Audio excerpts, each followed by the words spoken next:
think you're right. Welcome, everyone. The last meeting of 2022. And we will call this December 20th meeting of Soquel Creek Water District to order. And roll call, please. Director Daniels, I'm here. Vice President Christensen, Here. Director Jaffe.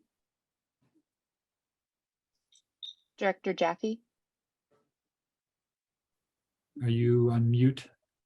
It looks like he might have just stepped away. Maybe come back. He's to there. I see Oh, is him. he? Yeah. I No, don't think he it's, hears us, though. I he's don't think muted. he hears us. He's muted. Director Jaffe is here. We can see him. We think he's here. He's muted. in in body, but not necessarily in voice. Yep.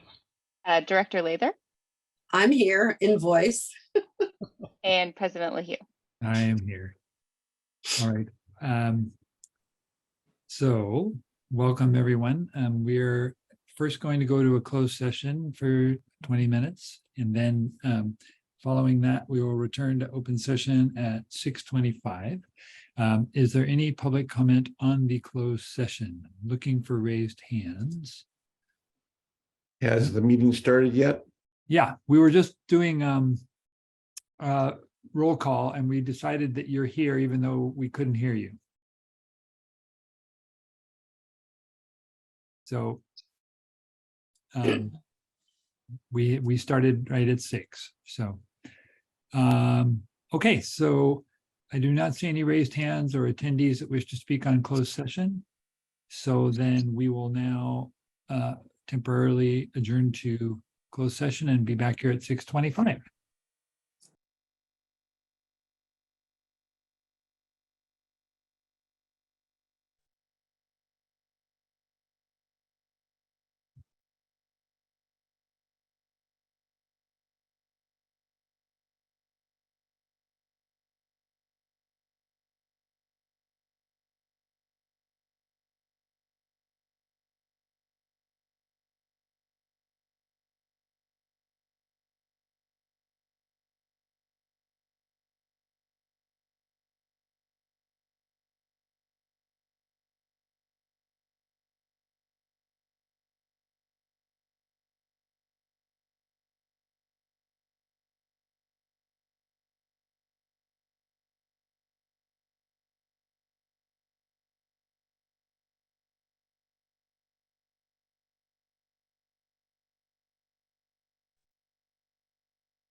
It is 6:25. I think I'm just searching to see. I see Bruce Jaffe's there. Hi, Bruce.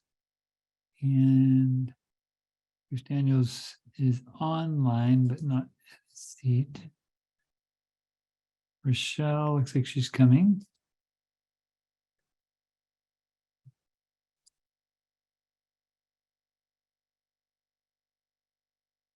Searching for Carla. I don't see her yet. Yeah. Give her a minute. It is 6:25 or 6:26. Wow.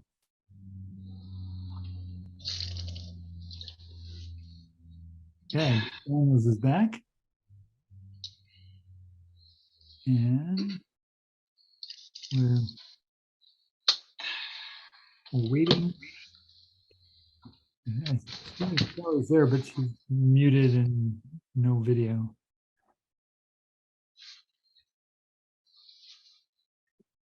Well, one more minute, and I guess otherwise we'll just proceed.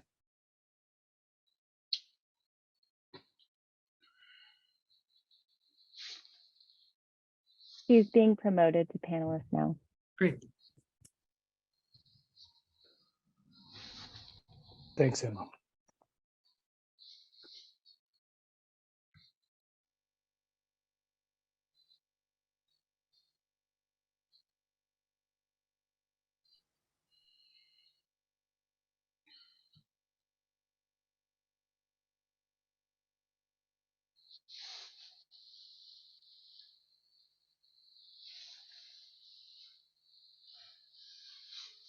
I see Rochelle there.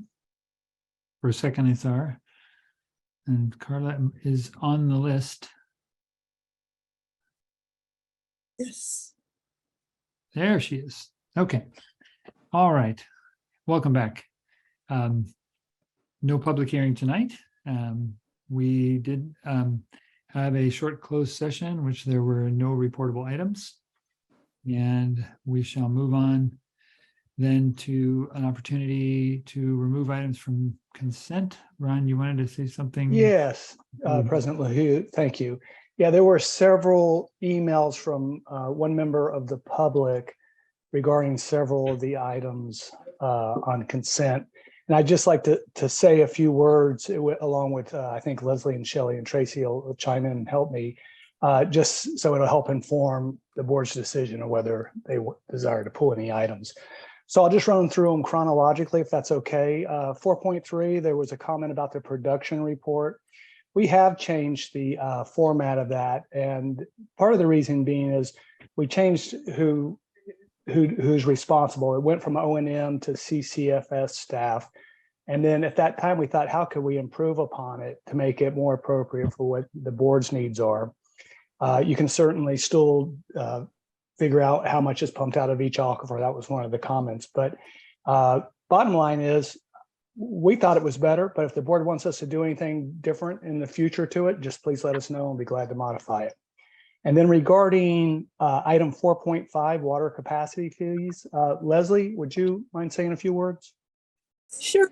I just wanted to make sure everybody understood that the water capacity fees, they are not impact fees. So they're not directly attributable to individual parcels or payers in terms of benefit. We're also not statutorily required to spend them within a certain time frame. We are statutorily required to spend them on projects that meet certain criteria. So we have to identify those projects before we can appropriate any of those funds.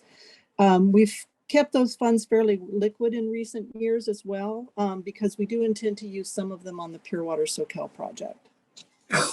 Thank you, Leslie.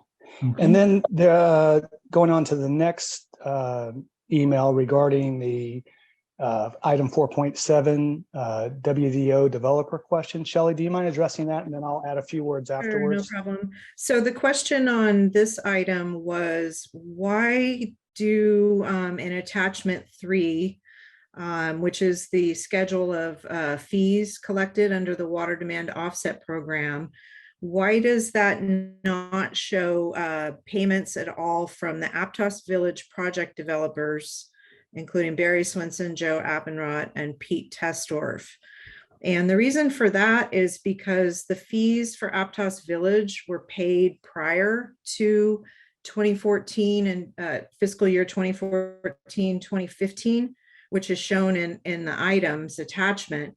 That was under a different version of the water demand offset program. And so they're not included in this fee schedule, which picks up in fiscal year 2014. I would also like to add that the same member of the public submitting the current inquiry previously submitted a public records request for this very same information back in 2016. And we provided all documentation showing that all the fees, including the water demand offset fees, and also all requirements for new services were fully met. So that's already been previously provided. Thank you. Thanks. Yeah, and I'll just chime in. I think there was also a request in a subsequent or related email about an audit for the WDO program. I'll address that in a separate correspondence in the future after I get time to review that. But the next item is 4.8. And Tracy, did you want to say a few words or want me to just take care of that? Yeah, thank you. Item 4.8, the member of the public had questioned the different cap amounts in the salary schedules included in item 4.8.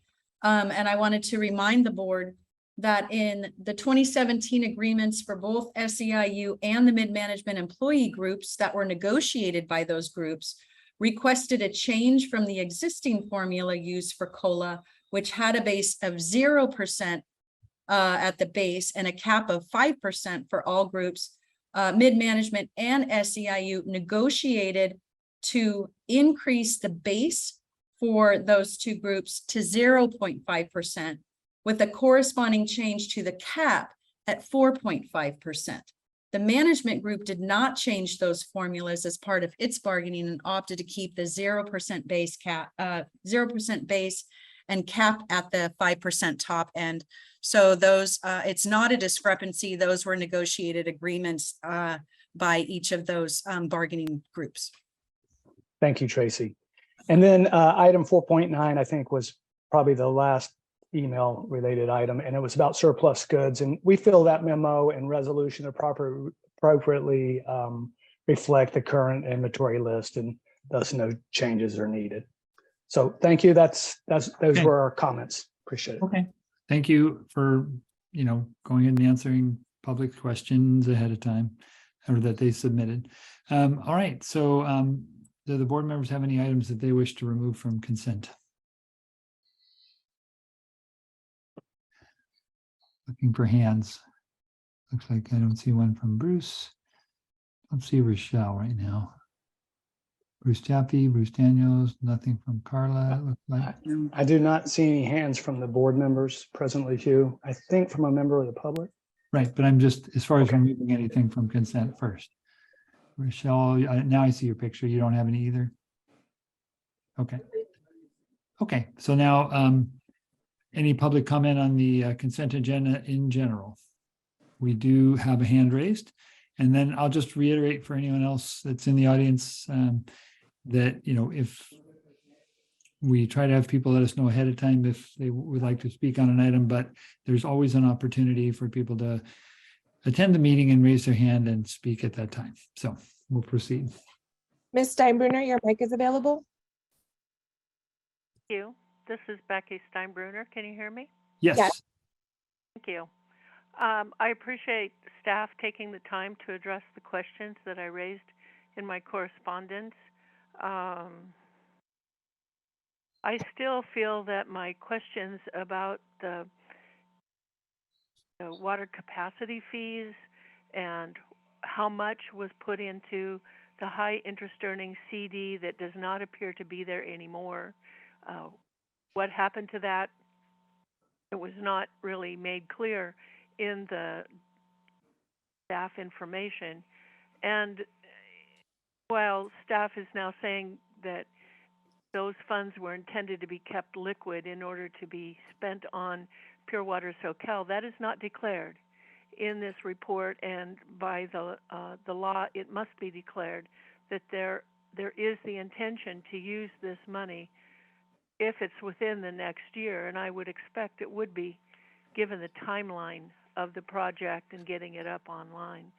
So I feel that your board needs to request some discussion about that for transparency to the ratepayers and to the general public. And I still take issue regarding the water demand offset fees that the Aptos Village developers were given a much lower rate. I'm wondering why, 30 since the seconds. water capacity fees are reported from back 2009, why the staff chose to only report water demand offset credits from 2014. I think it should go further back, just as your water capacity fee reports. Thank you. Oh, one more thing, please. I still think that it is not fair to the SEIU people to get a proportionally much lower salary increase than the management. It's not Time fair. is up. Time is up. Okay. We now, any other items that people want to say about the consent agenda before a motion to vote? Looking, I'll make the motion to okay. approve the consent agenda. I'll second, if you heard me. I did. Yes, Rochelle, you seconded. Check. All right, so consent agenda been moved and seconded. Roll call, please. Director Daniels, Yes. Vice President Christensen, Yes. Director Jaffe, Yes. Director Lather, Yes. and President LaHue. Yes. Thank you. So now we'll move on to oral and written communication. So this is an opportunity to talk about, make comment on anything not on tonight's agenda. So I don't know if that hand is still raised from before or whether that's up again. Well, President LaHue, it's up again. I had okay. lowered. Okay, good. Then we'll proceed.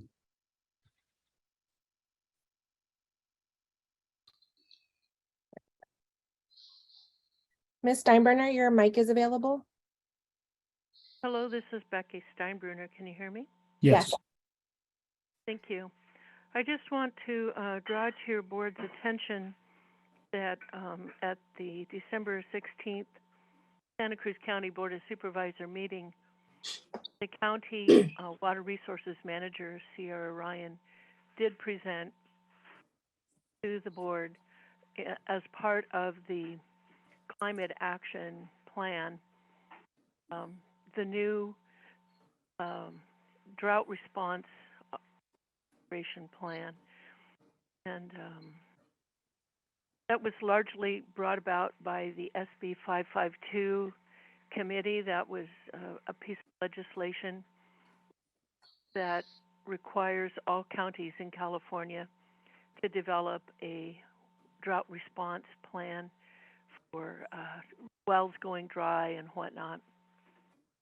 And one of the pieces of that was that, first of all, that the working group and the Water Commission, it is the County Water Advisory Commission that is now going to be the ongoing administrator and advisory group for that plan. But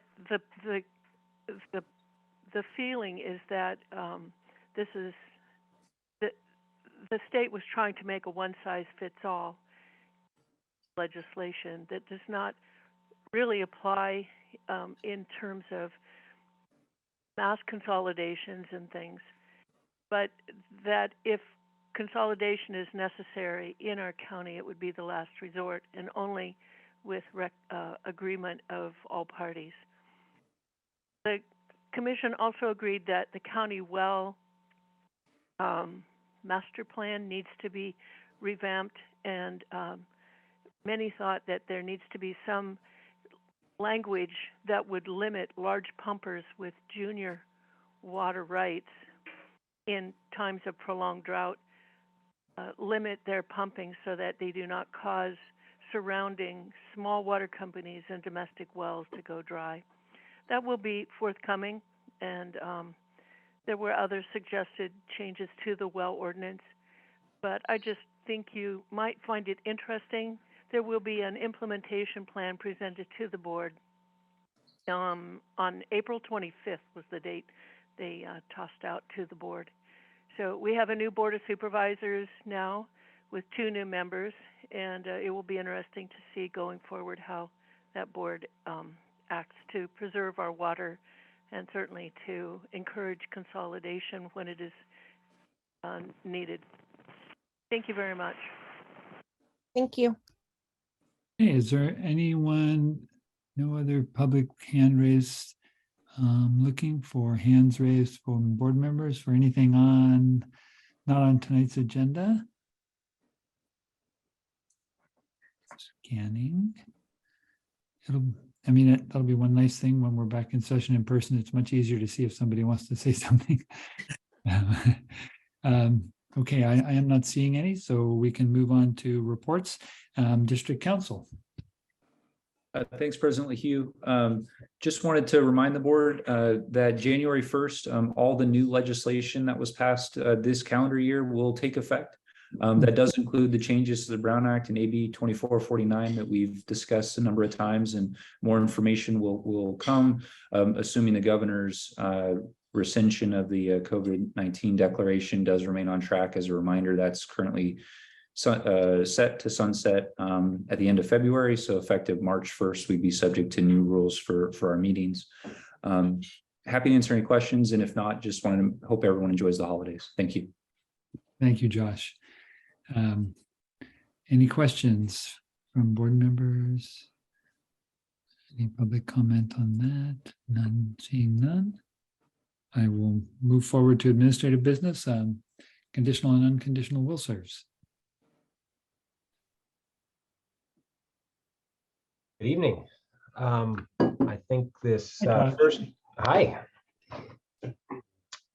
So the board is likely familiar with the Renaissance High School. I think we've talked about this this existing school multiple times in the past. They have officially come to us with an application for a conditional will serve letter to consolidate with the district, destroy an existing well that they are currently using, and extend a water main to serve their school.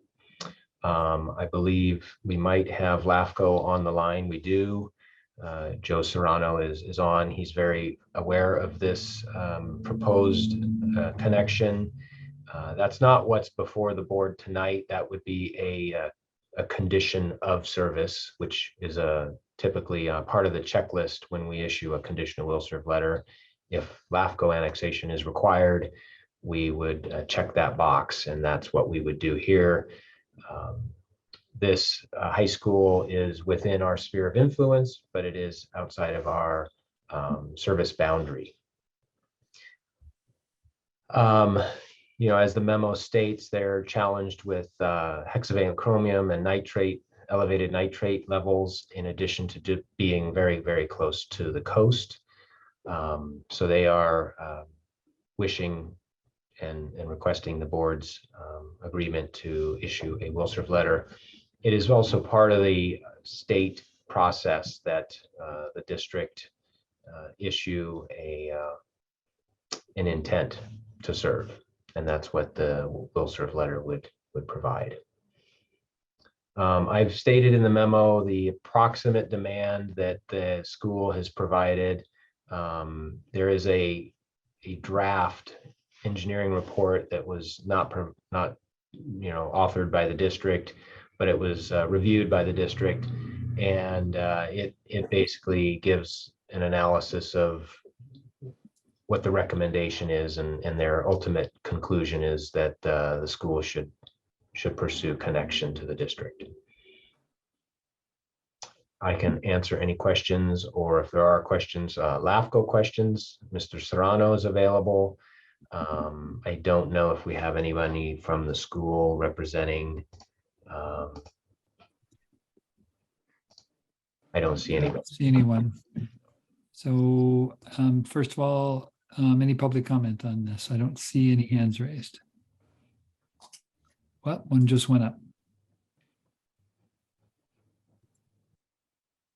Ms. Steinbrenner, your mic is available. Hello, this is Becky Steinbrunner. Can you hear me? Yes. I can hear you. Thank you. I'm very happy to see the school moving forward to consolidate, to get into service with the district.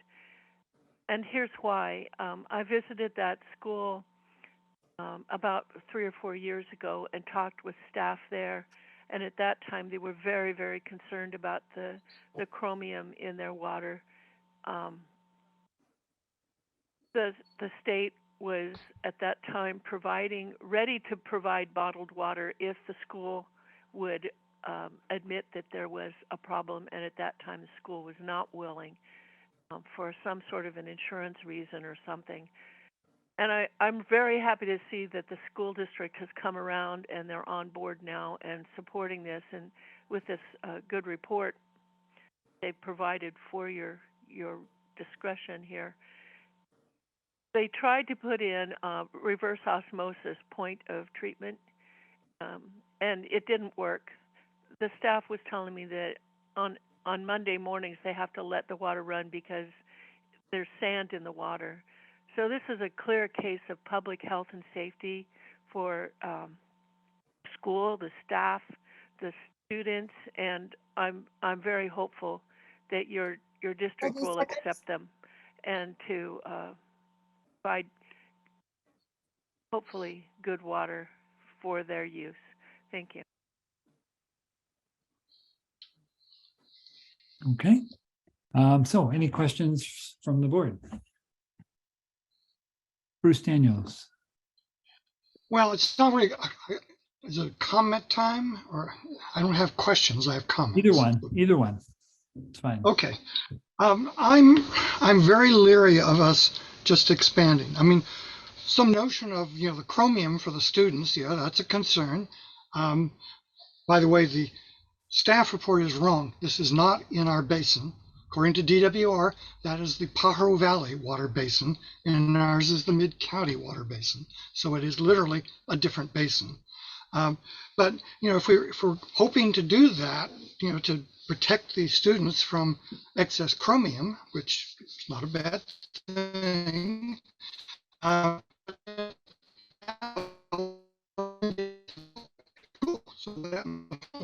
and are we planning to then expand things to take care of all the homes in the area?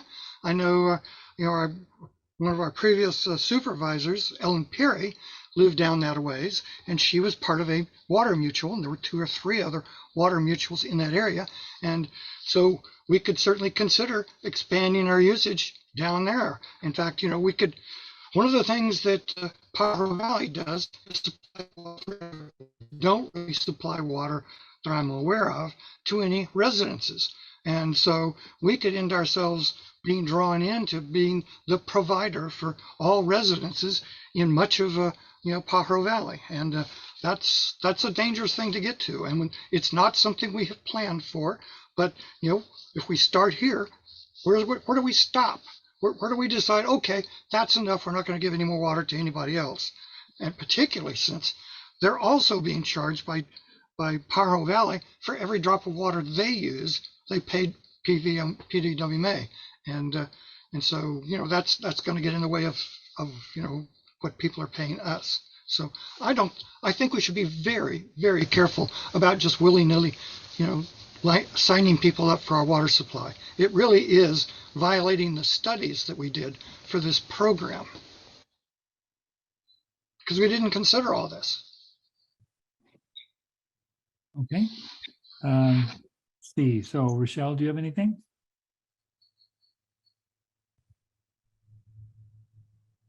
No, I don't have anything. Okay. Bruce Chappie? Yeah,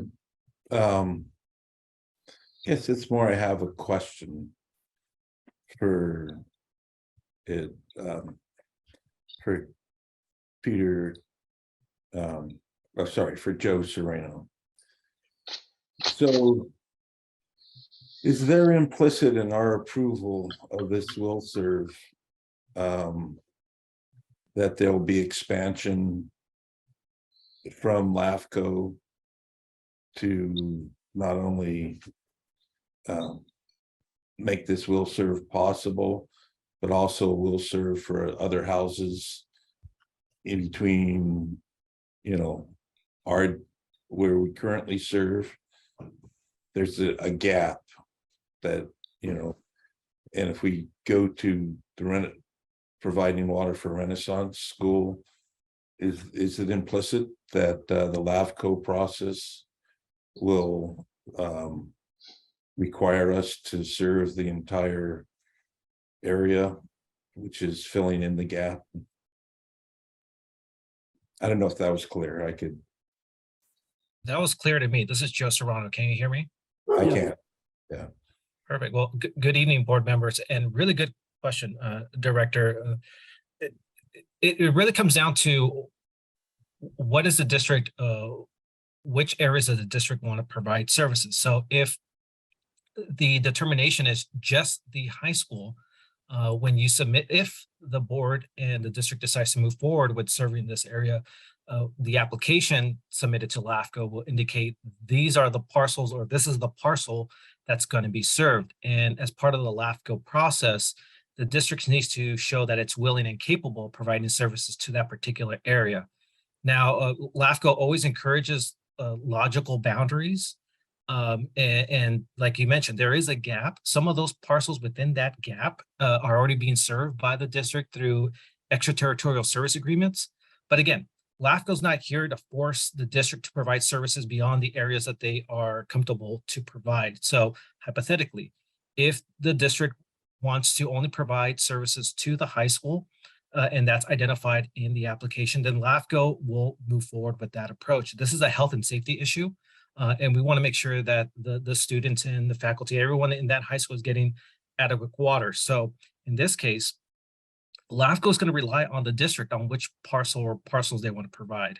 I will encourage to annex areas that are already being served, but again, I'm not here to force the district to do anything they are not willing to do. So hopefully that answers your question. So no, LAFCO is not going to force the district to say, oh, we're only going to approve this annexation or extraterritorial service agreement unless you include all these other parcels. That's not my position.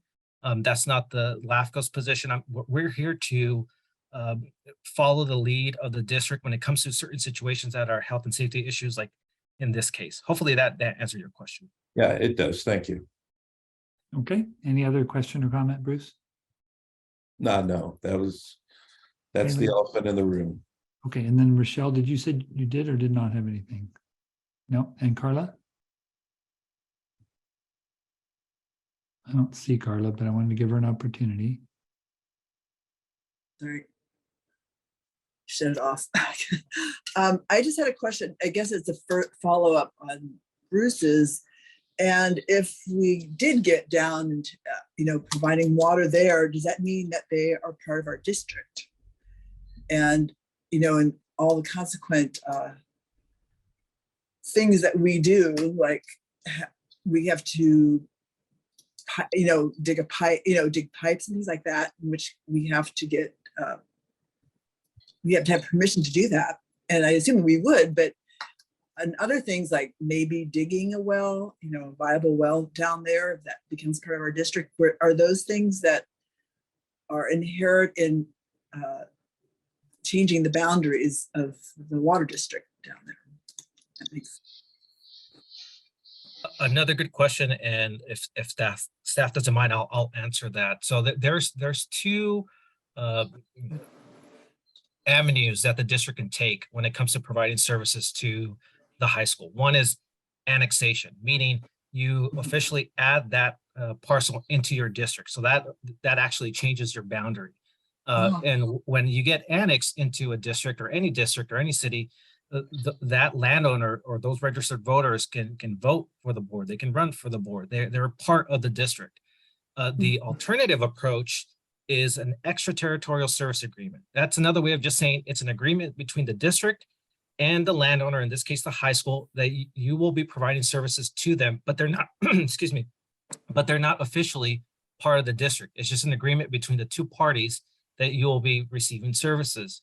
So those are the two options that the district has. Now, LAFCO encourages extraterritorial service agreements when there are certain situations, in this case, a healthy and safety issue, which is happening right now. So that would qualify under LAFCO law for the district to consider. An alternative, again, is annexation, but that's, again, they're officially part of the district. That changes the boundary. And those are other, there's other requirements that go into that. So it's, again, up to the district on which path you want to take. It's kind of choose your own adventure, but LAFCO's here to support any option that you decide. Okay, thank you. That answered my question, actually. That was good. So we're actually, at the moment, since there hasn't been any discussion for annexation, we're just talking about another extension of extraterritorial expansion and providing service. Is that it? So that answers my question. Thank you. Bruce Daniels. Yes, this did come up before us before, and it came up to LAFCO before. And so I'm wondering, first of all, what is the status? Are they, when LAFCO made its decision, and I'm not sure what decision exactly that was, and when we in a previous meeting approved that decision, are they annexed or not? And second, if they are, if we did whatever to that, in addition to the high school being part of that, there was also a trailer home, something or other. And so KOA. what is the status of that? And Mr. Duncan, if you don't mind, I'll answer that question as well. So good question, Director Daniels. So you're referring to the district's sphere of influence, which is a planning tool. So it's not the district's jurisdictional boundary. It's a sphere boundary that identifies the most logical provider for a particular area. So yes, LAFCO approved a sphere boundary that goes beyond the district's jurisdictional boundary, saying that these identified parcels should be annexed and served by the district in the foreseeable future. Now, that doesn't require the district to annex them or serve them, but based on their location in proximity to the district's service area, if they needed to receive water, Soquel Creek Water would be the most logical provider. And that one does include the high school as well as the KOA property that you mentioned, as well as as well as other parcels that are already being served by the district but are outside the jurisdictional boundary. So hopefully that answered your question. What is LAFCO's problem or plan with all these other residences that also have the same problem, Chrome 6 and saltwater intrusion and the whole bit? Because they're not, as I say, they're not being served by PVWMA, you know, so they're depending on wells and so forth with the same kind of problems that the high school has. So how does LAFCO plan to handle that big problem? Great question. And so LAFCO, again, relies on the districts to see if they're willing and capable of providing services to those areas.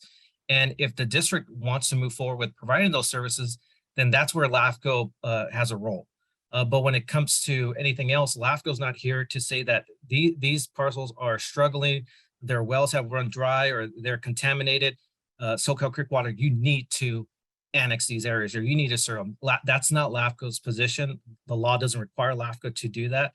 But that being said, the law continues to change to encourage water districts to take on more responsibilities. And that's why LAFCO, when we did our last service review, we expanded the sphere because there's certain areas that are in proximity of the district service area. Some of them are already being served.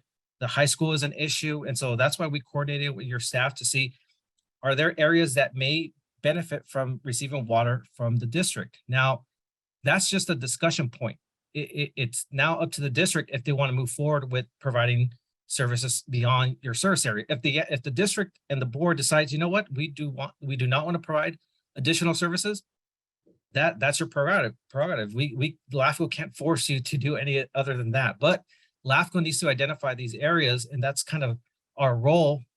And then we rely on you to move forward if you want to. So since PVWMA doesn't actually deal with drinking water at all, right? Doesn't have any supply or transmission facilities for that, it's quite likely that given the problems of these other agencies, these other mutuals and so forth, or even just individual homes, that they are liable to be added to our sphere of influence in the future as well.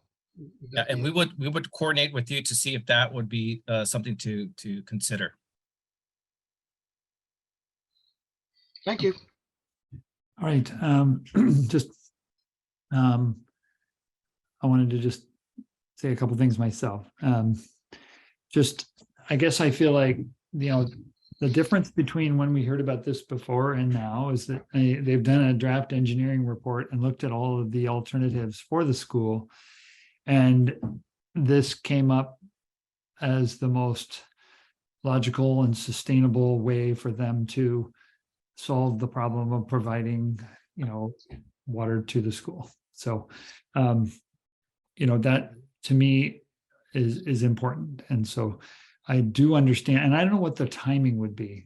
They would definitely have to put in a pipeline at their expense from the district, is what I understand. Somebody can correct me if I'm wrong. And I don't know what the timing would be and how close that would be to, being able to say we have Pure Water Soquel online. So perhaps we don't feel quite as like we're compromised. We don't feel like we're compromising our groundwater basin to provide. So those are just some thoughts. I think Ron, you had your hand up, and then Bruce Jaffe. I'm okay. I'll pass right now. Thank you. Okay, Bruce Jaffe. Yeah. So I'm not even aware of how much water we're talking about. For Renaissance and for the areas that are, okay, so 10.36 acre feet. Yes. No, 10, it's a 10-acre parcel. Yeah. Okay. It's roughly on average 5,000 to 7,000 gallons per day. So, you probably make a good estimate of 10 units per day. I didn't do an acre feet. I said 6.7 to 9.3 units per day. Units, yeah. So it was in the sorry, I didn't catch that. Okay. And then, all the areas around there, do we have any rough estimate? If it were to expand to the LAFCO sphere of influence? Well, I can assure you that I don't know of any agricultural use that could sustain that type of business by being a customer. And are you meaning residential customers?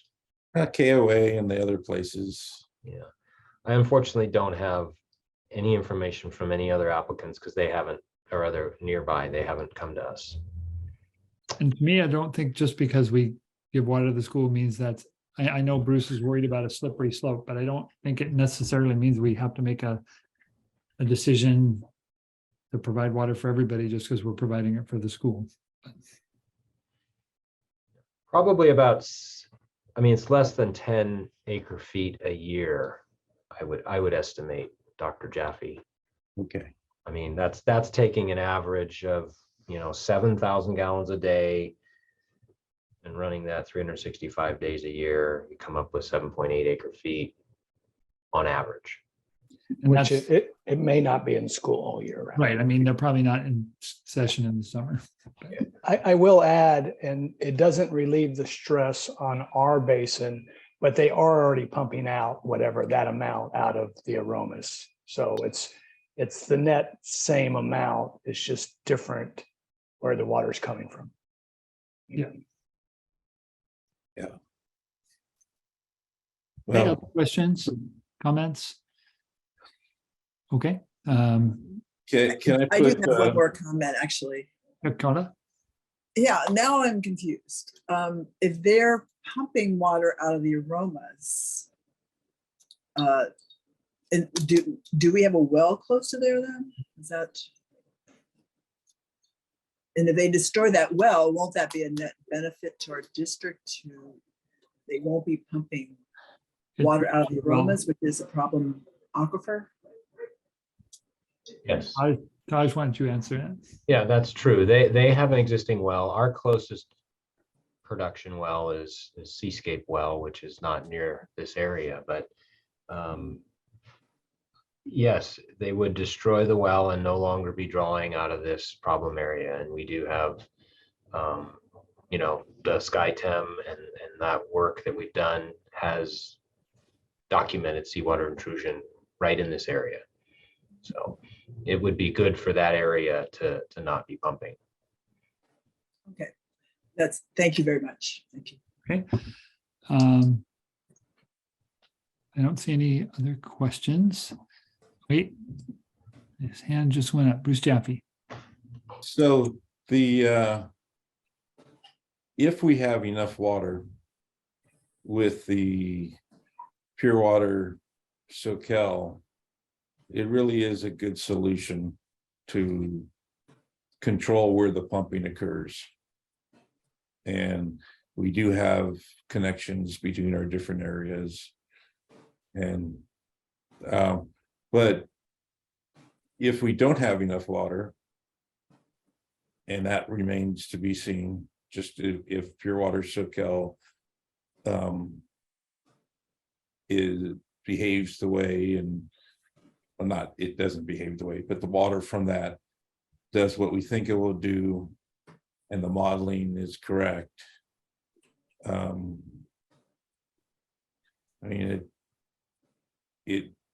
It seems like this is a good solution for the school and something that we could do if we have the water. So I'm supportive of it. But I do have a question for Josh. I don't want to put you on the spot too much, and feel free to say no, that you'd have to get back to me, but Tom talked about, we can decide to serve one and not another. Is that true? Director Jackie, do you mean if we have the ability to just serve the school and not necessarily schools serve surrounding customers that are not currently in the district? Yeah, sorry, that's what I meant.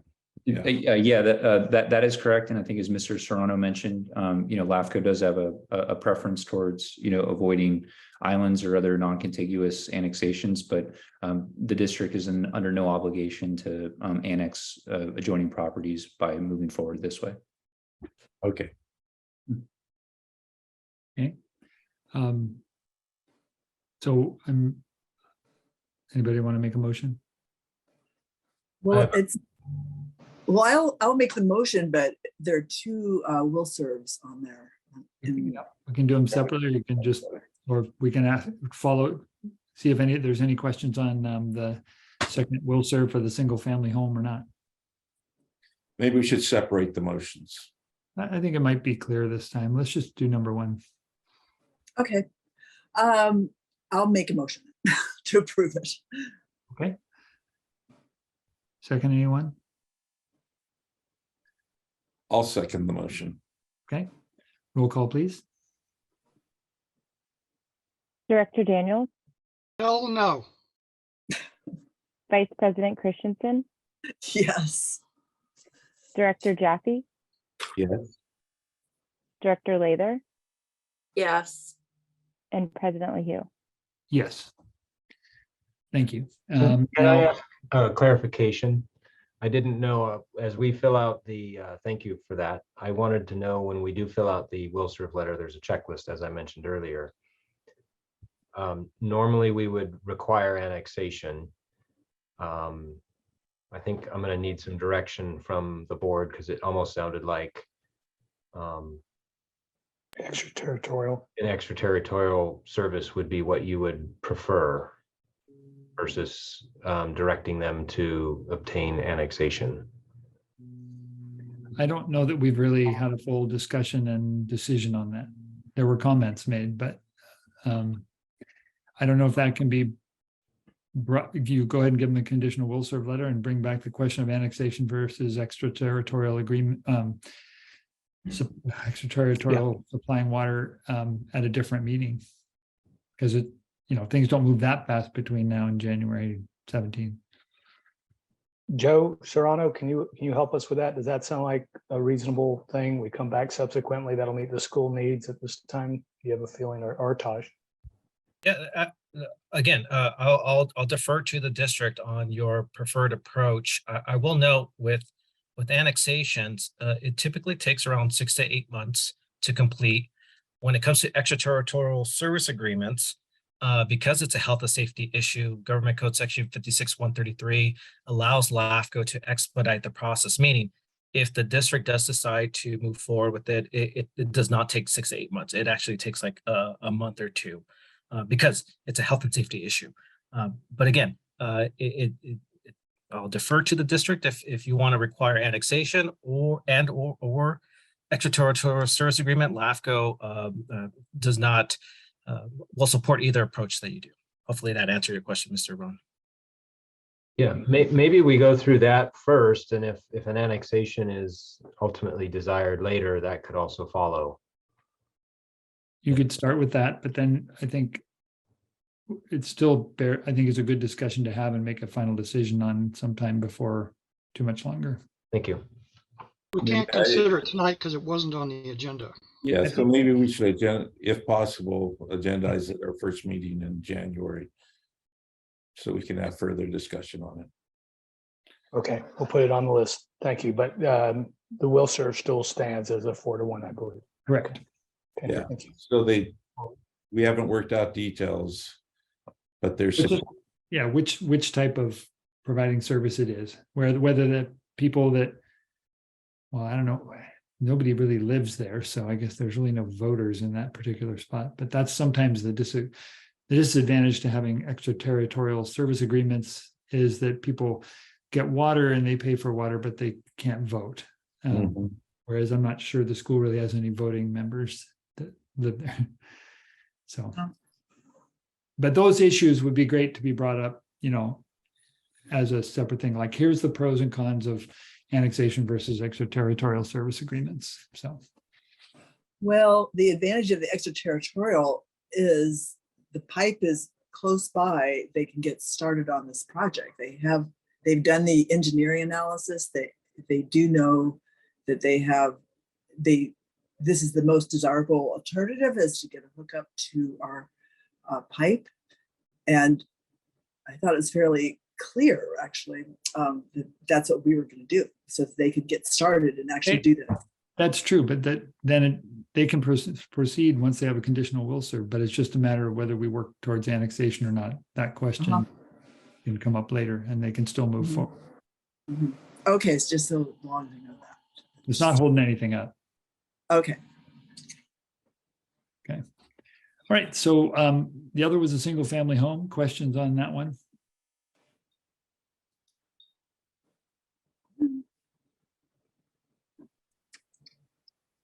There is a public comment.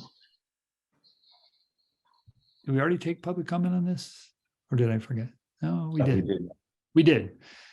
We already took public comment on this particular. Personally, Hugh, I think given that the majority of the discussion focused on 711, I would recommend we go ahead and take public comment on 711. Okay, so if it's on this second motion, that's fine. Agreed. But we can't go back over the other one. That's all I'm saying. Agreed. Yeah, thank you, President. Okay. Ms. Steinbruner, your mic is available. Thank you. This is Becky Steinbruner. Can you hear me? Yes. Thank you. I don't know who it was. I think it sounded like Mr. Nelson that requested public be allowed to speak, because I do want to speak about this second will serve. And it has to do with the amount of fees that the applicant paid. I'm concerned that it looks in the report, it says that Mr. Testorf has paid 10% of the 83,000 total, but it isn't. The numbers do not match, and on the invoice it says that he owes nothing more, and that's what concerns me. I wrote to Miss Abby about that. It was her name on the email, and I don't think I got a reply, but I want to make sure that Mr. Testorf, if this application is approved, will be paying the full water demand offset fee that is required of any other applicant. Thank you. Okay, I think for everyone's clarification, I'm going to make the assumption, but I'd like confirmation that it would be paying the same fees as anyone else. I'll try to provide a broad response, and Shelley, please chime in. Yes, Ms. Steinbruner does not understand the application process. Everybody is run through the same process. There's a 10% down payment, and it goes progressively on as that. So all fees will be collected per our policy. Right. Everyone pays 10%, and then the rest. Yeah, I can just clarify that the remaining 90% of an project's offset requirement is paid later on in the process after they get a building permit. So there's can be a very long gap between when they apply for a conditional will serve and when they get a building permit and come back to us and pay the remaining fees. We issue 2 separate invoices because that process can be years in the making, and we don't want to have open-ended invoices for years on our books. So they paid the 10%, this applicant did, and also the $300 new water service application fee. That's why it's $300 more than the 10% would be. Got it. Okay. Thank you.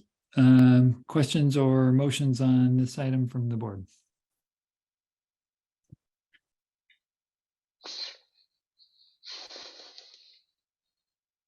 I don't see questions, motions. I'll move to approve the project. Thank you, Carla. Any seconds? I'll second. And then we'll move on to roll call. Director Daniels, No, Vice President Christensen, Yes. Director Jaffe. Director Jaffe, you're on mute.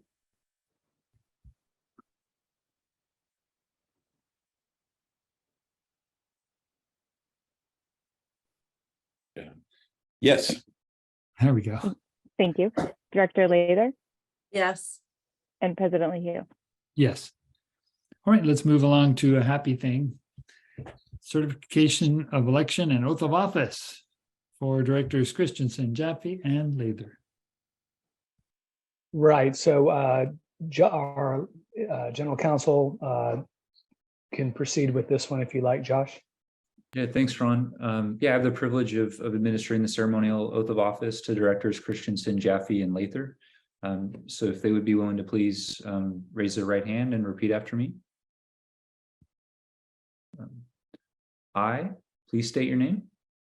I, Rochelle Lather, Christensen, Do solemnly swear or affirm do solemnly swear or affirm that I will support and defend that I will support and defend the Constitution of the United States the Constitution of the United States and the Constitution of the State of California and the Constitution of the State of California against all enemies, foreign and domestic, against all enemies, means, foreign and domestic, that I will bear true faith and allegiance that I will bear true faith and allegiance to the Constitution of the United States and the Constitution of the State of California, to the Constitution of the United States and the and the State Constitution of California, that I take this obligation freely that I take this Take this obligation freely without any mental reservation or purpose of evasion, without any mental mental reservation reservation or purpose of evasion, and that I will well and faithfully discharge the duties upon which I'm about to enter. and I will well and faithfully discharge the duties. discharge the duties that I should be looking at it so I can say it right. Yeah. Well, congratulations, everyone. All in favor? I will have to say that's one thing that's better in person. Yeah. Yeah. It is a little tough on Zoom, but thank you for everyone being a good sport. Yeah. How many voices did you hear at once? It was interesting. It was interesting. All right. Well, congratulations and happy to have you on the board for sure. We'll move on to the item 7.3, the presentation of the annual comprehensive financial report. President Hugh, I apologize. I think I was too excited to administer the oath. I forgot to make sure you had public comment on that item. Oh, sure. My bad. My fault as well. There is.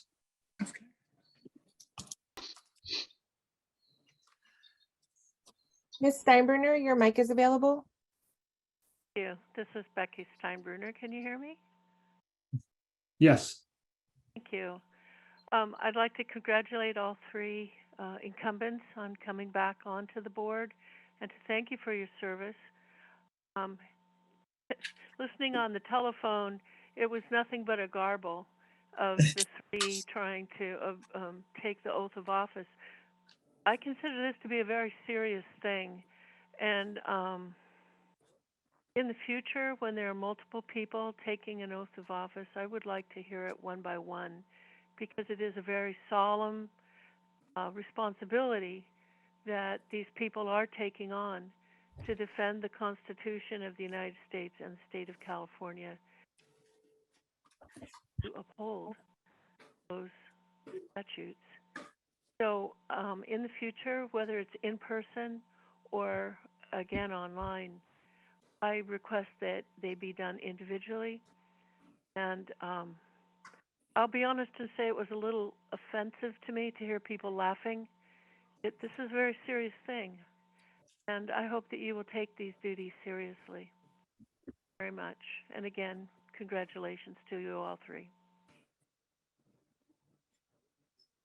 Yeah, I don't think the problems with Zoom have take anything away from the people discharging their duties in good faith. So Zoom President, has, if I could add we two have to be items. able to laugh at some things, like Zoom is something we probably won't have to deal with very much longer.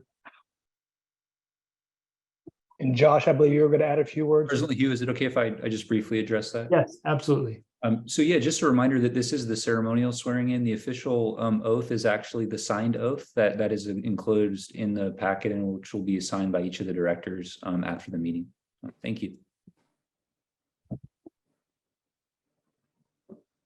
Okay. So financial report. Good evening, everyone. It's that time of year again, and we're here to present our annual comprehensive financial report for fiscal year 2021-22. That's the report for the year ended June 30th, 2022. And I'm proud to go ahead and introduce Jonathan from Davis Farr. He will go ahead, he was one of our auditors, he's the audit partner, and he will go ahead and present our financials for us. So I'll hand this off to Jonathan.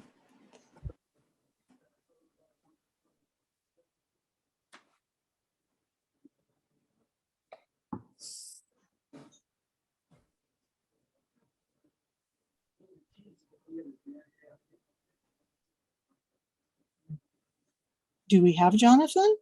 Yeah, where is he? Jonathan? He was on earlier. We lose him? I'm checking the attendee list. Let's see. We only have Becky calling in.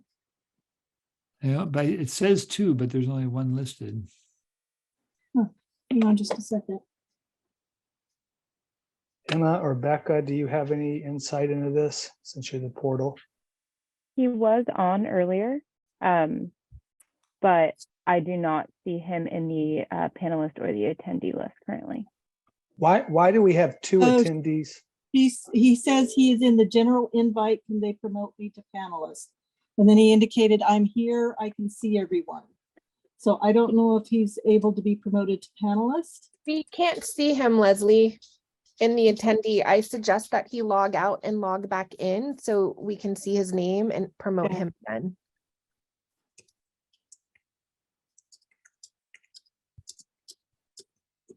Technical Sorry difficulty. for the delay. Yeah, it's Jonathan Foster from Davis Farr, and I've just instructed him to log out and log back in. So he'll be able to go ahead in just a moment, hopefully. Thank you. And I just want to give a special commendation again this year to Ryan Kinney, our supervising accountant. He did a tremendous amount of work. He did most of the heavy lift on our audit this year. And not only was he dealing with our financial statement audit, but he also was assisting with the MGA audit and the single audit for the Prop 1 grant funds all at the same time. So he was an incredible resource for us.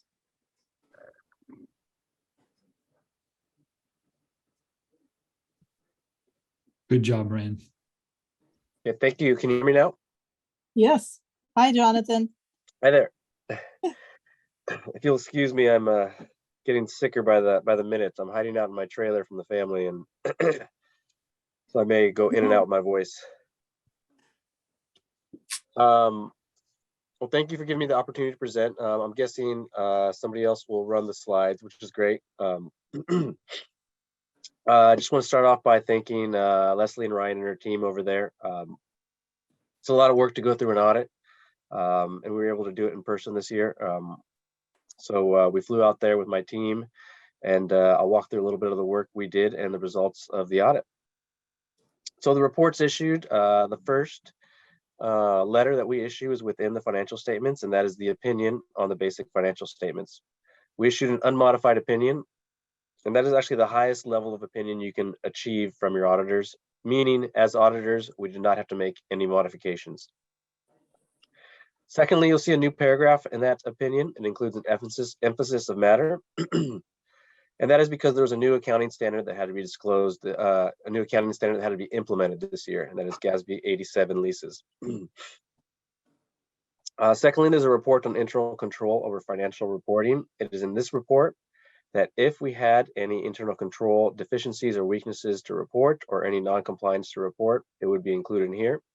So I'm happy to say that we did not have any matters to report to the board in this letter. Lastly, we issue a letter titled Summary of Audit Results, and it is this that we just disclose the timing of the audit and any information relevant to the nature of the audit for the board to read. So areas of audit focus. So as I mentioned, we were able to travel in person to the district. So we were able to walk through internal controls with Leslie, Ryan, and the rest of the staff there. In addition, we reviewed capital assets extensively. Not only do we review the records, we were able to tour some of the capital project sites, such as the Pure Water Project. So as auditors, we toured the project, observed some of the work ongoing, and make sure it's properly classified within the financial statements. Third, we looked at your pension and OPEB obligations. We rely on the reporting from third-party actuarial reports. So both your OPEB and pension liabilities are estimated by a third-party actuary. And I'll speak a little bit more about that in the financial statement highlights as well. GASB 87 leases. Now this is new for this year. So you'll see a new presentation within the financial statements labeled lease payable. And not only that, within your capital asset footnote, there's a new line item for leased assets.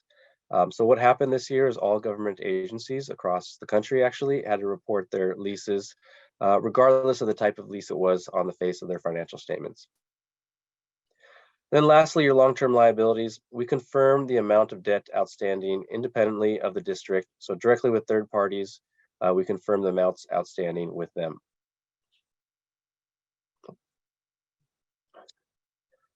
So moving on to some financial statement highlights.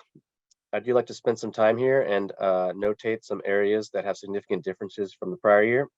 You'll see both grant receivables and your capital assets not being depreciated. Those changes really stand out. As far as grant receivables, district incurred eligible expenses significantly over its capital projects. And so there's a large increase corresponding with that, especially for the Prop 1 grant. And you'll see your capital assets not being depreciated increase from approximately $39 million to $93.5 million. Again, in your capital asset footnote, you'll see approximately $55 million increase in a line item labeled construction in progress. And this is mainly related to your clean water project, pure water project, excuse me. On the liability side of things, on the next slide, you'll notice a large increase in your accounts payable and accrued expenses. And this is really a timing issue. What happens is at year end, there were significant capital invoices related to construction at year end, and it is a timing issue and does not, excuse me, does not indicate any long-term liabilities on this line item. But you will see on the other long-term liabilities a significant increase by a year from $50 million to approximately $26.5 million. So the district drew down on various avenues of debt, the line of credit and the WIFIA loan to fund its capital project improvements.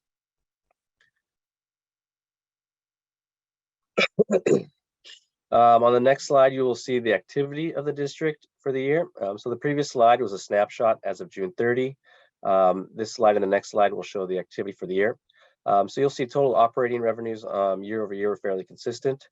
However, you will see significant savings over operating expenses, resulting in strong operating income for the year. So you'll see an increase from $8.5 million up to $11.7 million. On the non-operating side of things, you'll see here the interest earning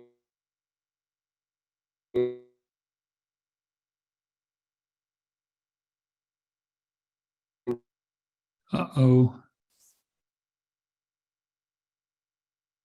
Signal.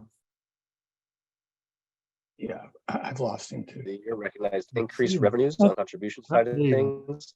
We lost you for a minute So there. for I don't know whether your internet might have been weak enough that we lost about what do you think, 30 seconds maybe?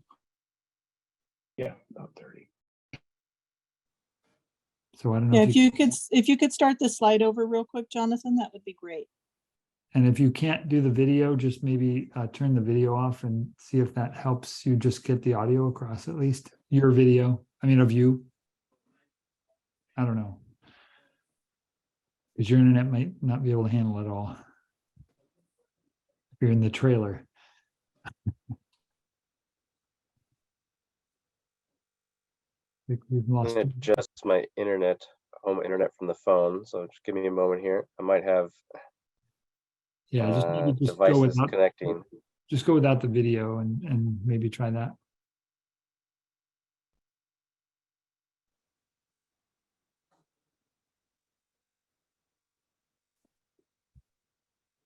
Hopefully this works. I just tried to boost my internet from the phone.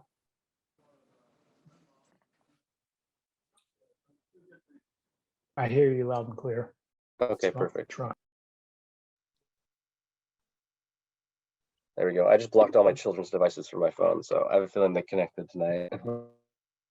As I was getting on here. Okay, can you hear me better now? Yes.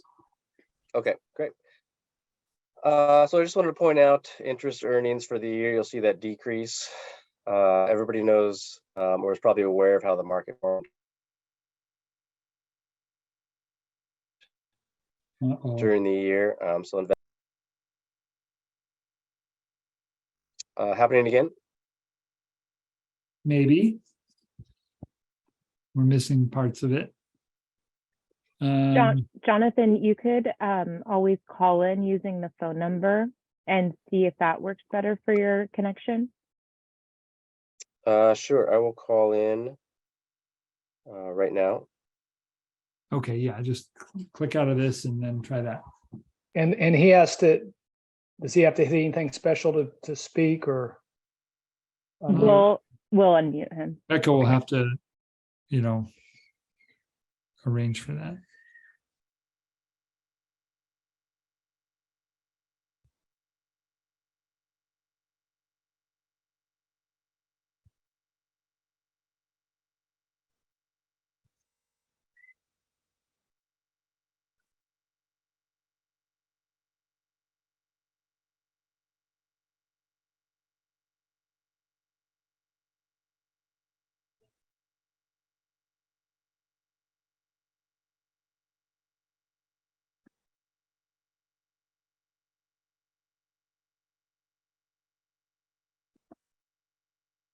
Becca, I guess you'll let us know when he comes in, or Emma.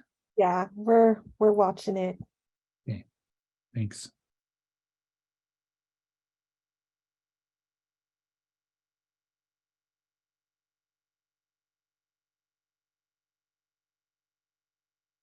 Jonathan, if you push *6, you should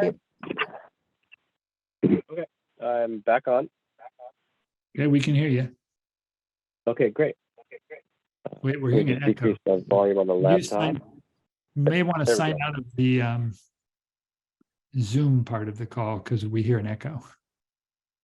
And just go directly with the phone. Except he would need to see what's on our screen. Oh, true. He can just just- needs to maybe- mute himself. Yeah. Yeah, maybe mute I that. muted the computer. How about now? Yeah, that's good. Okay. There was one thing that I really wanted to emphasize on the previous slide. If you can move to the previous slide. Slide before that. Okay, great. This is an area I have been emphasizing with all of our clients. If you'll see here, your net pension liability, the previous year is about $7.5 million. In the current year, it dropped to $2.7 million. Now, the way CalPERS reports its pensions, there is a year lag in its reporting, meaning you have a fiduciary net position. Your cash, essentially held by CalPERS, for the benefit of its members, it's reported in the previous fiscal year. So CalPERS for its fiscal year 2021 reported in excess of gains of 21%, 22%. So this caused a significant reduction in your pension liability. And I've heard many boards, when they've seen the results of this, they've felt that they've really gotten a handle on their pensions. So I wanted to point out that for the fiscal year 2022, June 30, 2022, year ending for CalPERS, they're reporting a loss of approximately 6.1%. So the expectation is when CalPERS releases their reports in the following year, we're going to see a significant increase in these pension liabilities again. Maybe not to its previous level of the previous year, but because of their loss and their market performance for the last fiscal year, the expectation is when their next round of reports comes out, those pension liabilities will shoot back up based on the market loss for that year. And then we can fast forward 2 more slides. And so the non-operating portion, we spoke about interest earnings. And then you'll see that capital grants, because of increased capital activity, grant activity, you see this income reported here in the non-operating section. So all these grant reimbursements get reported in the non-operating revenue below under the capital contribution line item. So you'll see here you have positive net position, change in net position of $35 million. Now, you may look at your net position and see that $118 million. And if you move on to the final slide, what I wanted to show the board was what your,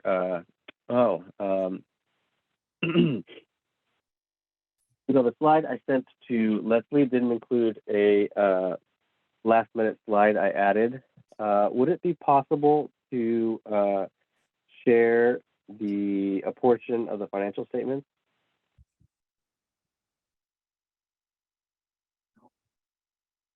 It would specifically Jonathan, be, sure. Okay, I don't know if I've got, I'm not shareable right now, and Emma doesn't. Yeah, I thought I was going to be able to share. And what I wanted to do, if you have page 47 of the financial statement draft provided to the board, or the board can just open it up if they have it in front of them. I'm also able to, this is Ryan, I'm also able to share my screen if you'd like me to share the financial statements. That would be fine. Thank you, Ryan.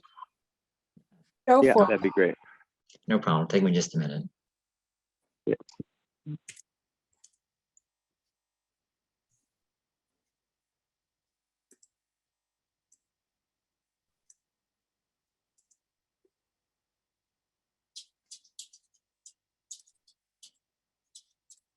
So what I wanted to do is share the components of net position, because sometimes both the public and the board may look at the net position and say you have too much.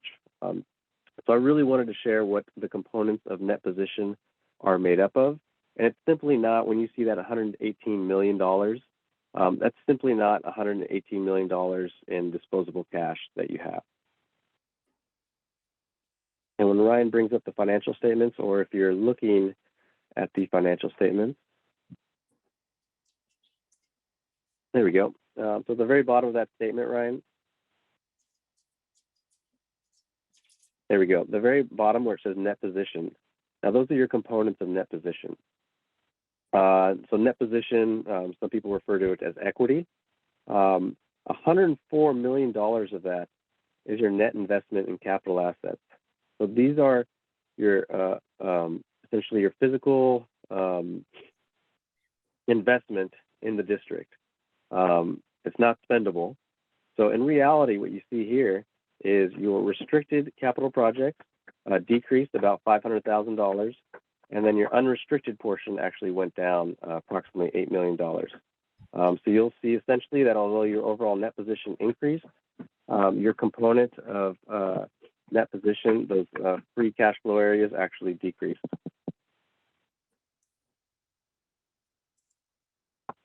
And at this time, I can answer any questions that the board may have. We might want to see if there's public comment as well. Looks like we do have some public comment.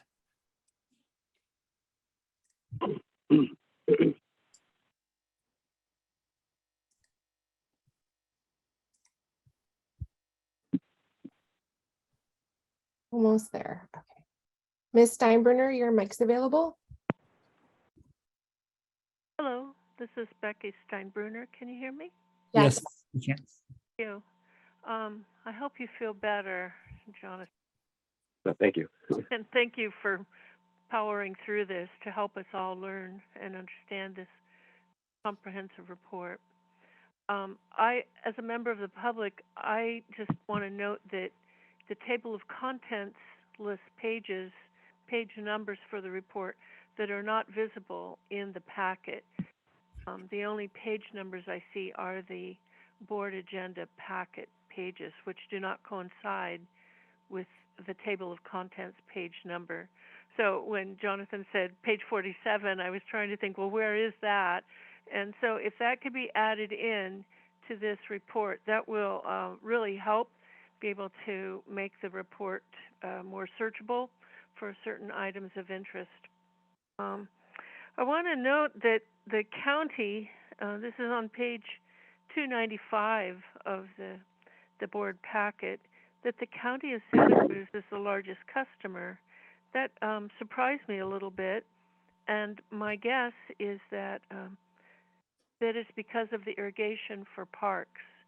So I hope that they will be able to have recycled water irrigation and be pumping less out of the aquifer for their uses. 30 seconds. Thank you.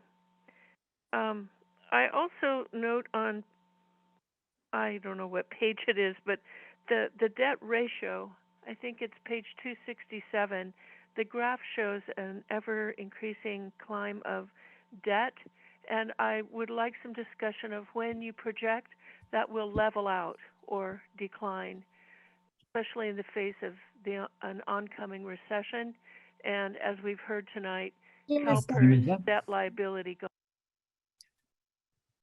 She may be referring to the debt coverage ratio, which is good to have higher. And so that maybe she just doesn't understand that particular item. And then I'm guessing, just out of curiosity, I think the county probably is responsible for all the schools in the area. Is that correct? I'd have to dive They into do. that. Yeah, they do. They do have quite a number of the schools. They have some county parks, county irrigation areas. They've got a variety of different parcels that they serve. I'm assuming schools too. Mm-hmm.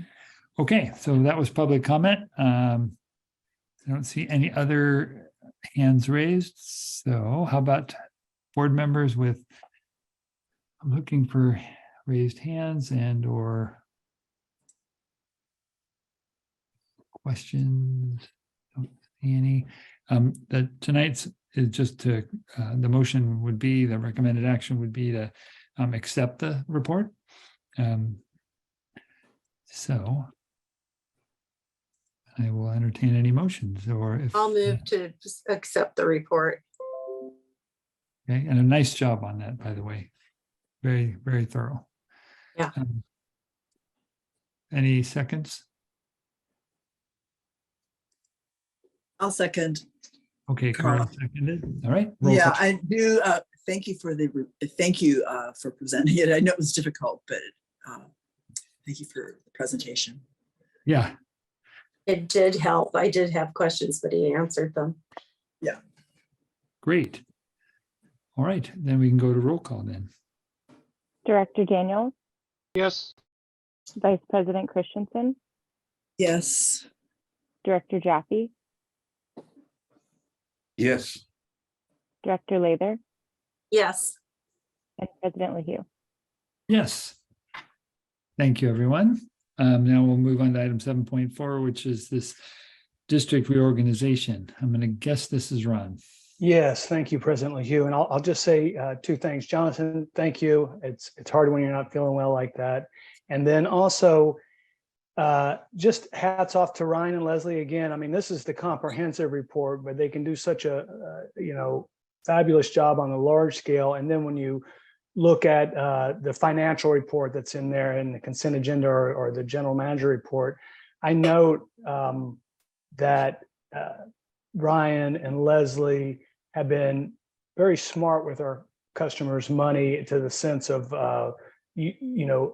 putting where they can, where it's prudent, 240,000 or something per CD. The net result of this is about 80 grand this year, extra benefit. And it seems like a simple thing, but we've actually talked to some organizations that were like, wow, we didn't even think of that. And so we're, through their actions and just good common sense, good financial being aware, not only do we help our customers, but able to help others. And I'm just very appreciative of that caring. They could easily let that type of thing slide. And apparently some agencies haven't had that on their radar. So just get that out there, and thank you. And I'll jump into 7.4. Yeah, this memo presents kind of an organizational nomenclature and structural related changes for the board to consider.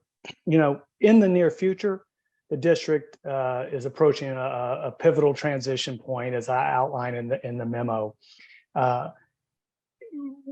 The memo before you tonight is kind of envisioned as a step, and probably was a couple incremental changes that'll be needed over the next few years to align us with our evolving future.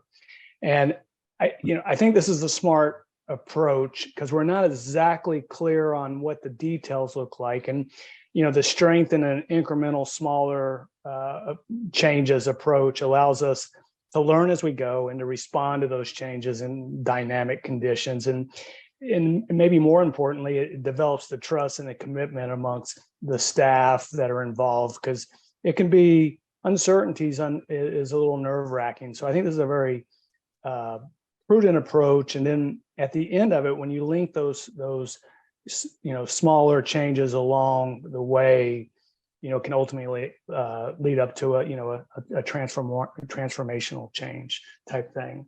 So just want to recognize that. And we did a lot of research to come up with what we're proposing tonight. I started about 2 years ago thinking about this, and then brought Tracy in about a year ago, and then the managers about 6 months ago, interviewing other agencies. And what we're talking about are two changes that we think will help us align us with our future. And number one is quite simply to rename the Conservation Customer Service Field Department to Water Resources, and retitle the manager of that department, Shelley. And it struck me when I said, hey, we're gonna, I think we will reorient water, your division, Shelley. Shelley said, well, I don't even know if it is reorienting. We're already oriented that way. And that was like, yeah, you are. It already has been happening, and it's outlined in there. And we, kudos to our customers. They've saved so much, and now I think we can focus on water efficiency, and we're going to have to accommodate the water resources side of things. And I think this is an appropriate department to house that. This is a very similar model to what San Diego has. They've got water resources and a conservation or water efficiency branch, and then a water resource under that. So that's one of the changes. And then the other recommended change is the Special Projects Communication Manager to include in her title, or Assistant General Manager. And this modification, and again, it's to kind of orient us toward the future, but it's also to recognize some of the responsibilities that she's already taken on, and future ones we'd like to include. It will also allow me to share things in a manner that I normally can't, because my style is, all the managers share it, where it's appropriate at the same time, same level. And it might be beneficial to have somebody at this level to be able to share more and give more insights into. And obviously it lends itself to succession planning at the appropriate time. So there are no fiscal impacts recommended with these changes. And so you can see the two board motions in front of you. Thank you perfectly, Becca, for scrolling. And I'll stop there and be glad to answer any questions if you have any. Okay. I am looking for public comment on this item. I do not see any hands raised. So questions from the board?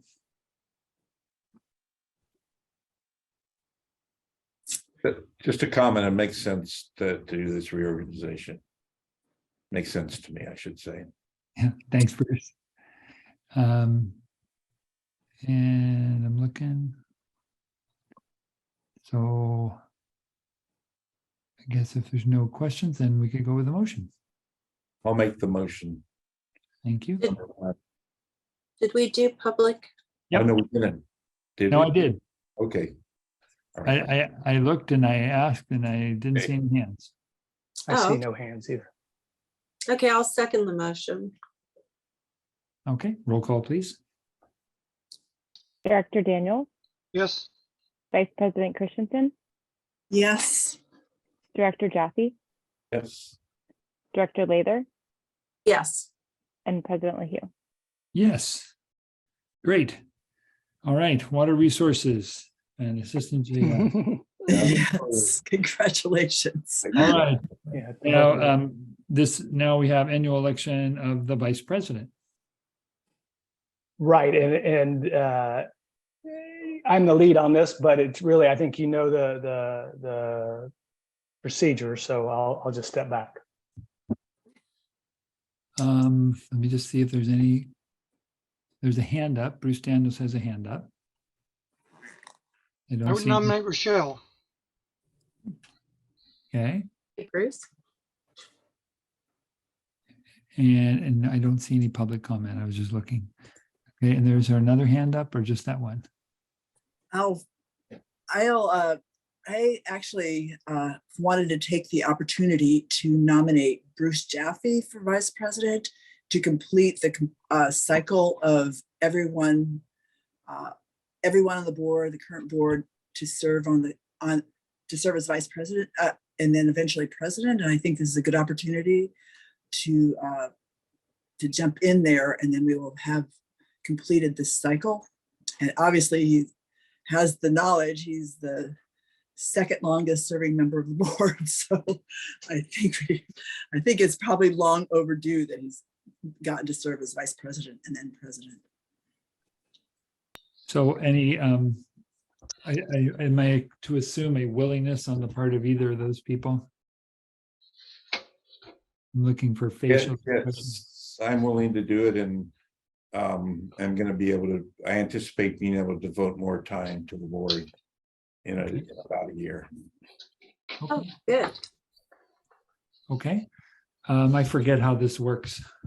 I was like when there's two nominations. Josh, can you help us? I forget too. Sorry. Well, I don't think since I've been your counsel, we've had the situation. So each agency handles this slightly differently. So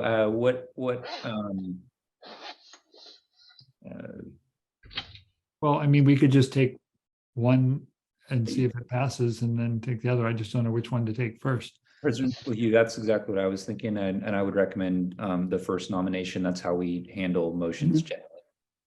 Okay. All right, so there's been a nomination by Bruce Daniels for Rochelle to be vice president. And then secondly, Carla nominated Bruce Jaffe. So we will, I'm sure either of you could do a wonderful job. And so just however it goes, just make sure you know we value both of you, okay? I'm serious, just like, so. I am too. Yeah, okay. So the first motion was for Rochelle as vice president, so we'll do a roll call. Dr. LaHue, do we need a second? Oh, that's true. There've been nominations. Like I said, this is not something we do frequently. I don't have to be vice president. It's okay. Why don't I'll second the nomination of Bruce Jaffe. just like, I think I like Carla's idea that, I think she was the one that first came up with the idea of rotating that from Yeah. vice president to president. And I thought that was a good idea. And I think it's, just, it's nice for, to rotate through. So I'm going to second that nomination. The other nomination if it doesn't have a second, does it? I'm terrible. I'm sorry about that. Yes, so we'll treat the nomination right now as a request for a second to the motion to move that Yeah. nomination forward. And so if there was not a second to that motion to move the second nomination forward, it would fail for lack of a second. Okay, all right. Not seeing a second, and we'll move ahead with the nomination of Bruce Jaffe. So roll call, please. Director Daniels, Yes. Vice President Christensen, Yes. Director Jaffe, I'm sure Rochelle will do a good job as well, but I'd like to try it. Yes. Director Lather, Yes. and President LaHue. Yes, and I also just want to say, what a cool board. I really am honored to work with you guys. Everybody really tries their best. Everybody reads and cares about the issues. We're all trying to do the best for the district, and I just think it's great. It doesn't happen in every board. So, I think it's wonderful. So, thank you. Yeah. And I just want to add too, I have valued the service of all of the previous presidents on the thing and learned a lot from them. And that includes you too, especially Rochelle. And I'd like to get this into a more regular routine. Who knows how long we'll be serving, but that we do essentially take turns in a sense, have a chance. Yeah, everyone have a chance to participate more deeply as they have time. Yeah, okie doke. Well, shall we move on to 7.6? I think really, let's see, Ron, did you have? Yeah, it might be worth me just providing 1 minute of context. So Yeah, thank you. we try to present every committee and board that you could be on to give you the total context, and that's why the 3 standing committees are presented here, even though you're current through 2023 of December.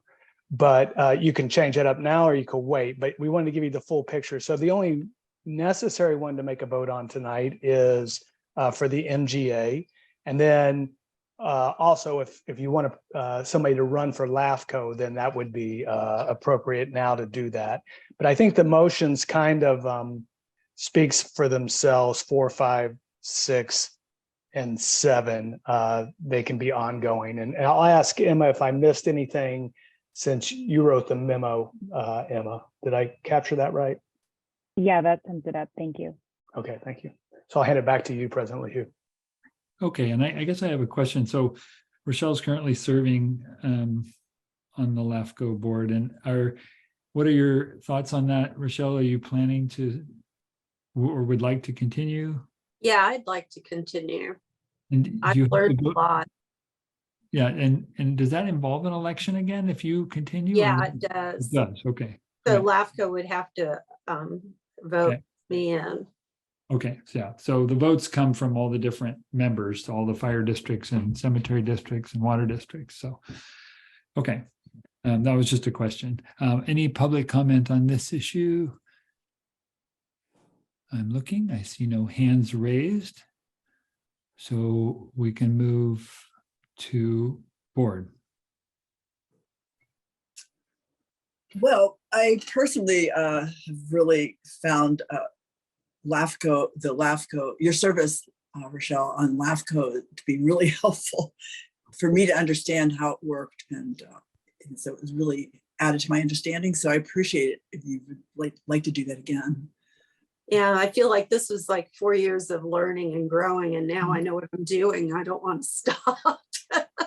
But we've all picked up on, information because we had you as a resource too, in addition to serving, as a representative. Well, we were it's valuable for us. So I'd like to nominate Michelle for that. I'll second. Okay. Roll call on that motion to nominate Rochelle for LAFCO. Director Daniel, Yes. Vice President Christensen, Yes.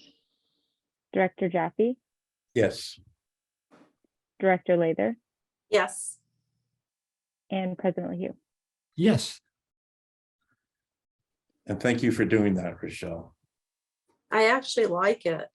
Don't tell Joe Serrano that, though. It's a good experience. I mean, I did it as well, and it's a good group, and it's an important function. Yeah, it helps because I have so much knowledge from my time at the County of Santa Cruz. It's not just our agency information. Right. Okay, so then we just have to do MGA. Or if anybody wants to change anything on any of the others, I think those are optional. Yeah, I wouldn't mind serving. I've been the alternate and actually just attended and I've hardly ever participated in it. I was just thinking it might be nice to finally participate in it for a year. Okay. Yeah, I would be willing to step down or be an alternate. Okay. To And allow Carla to be on it. And is there anybody else interested or would like to do it? I'm willing to, but if somebody else is dying to do it, that's okay.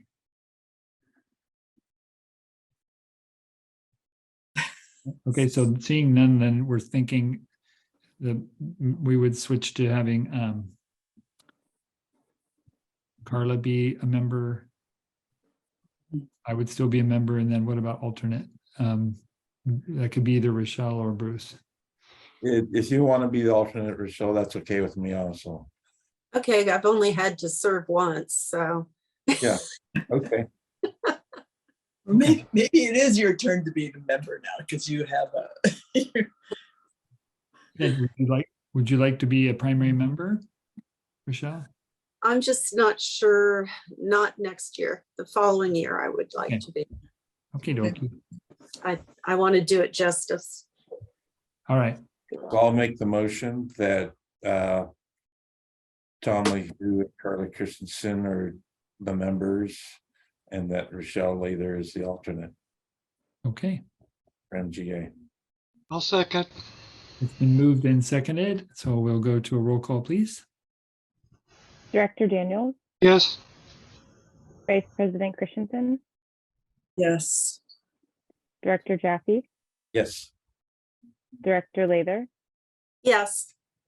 and President LaHue. Yes. Let me see. Let me just check. Wait, there's 7.7.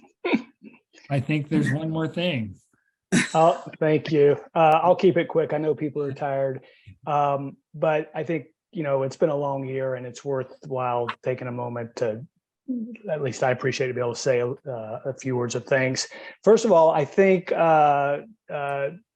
Daniels, President LaHue, I don't know if you have a little box that we gave each of you dropped off on your doorstep. Yeah. If you might open that up now. And what it is, and this is awesome because I just realized everybody will get one. When Rochelle Lather became board president, we felt inspired by her being the first female and gave her a gavel like this, right? And I happen to have one too.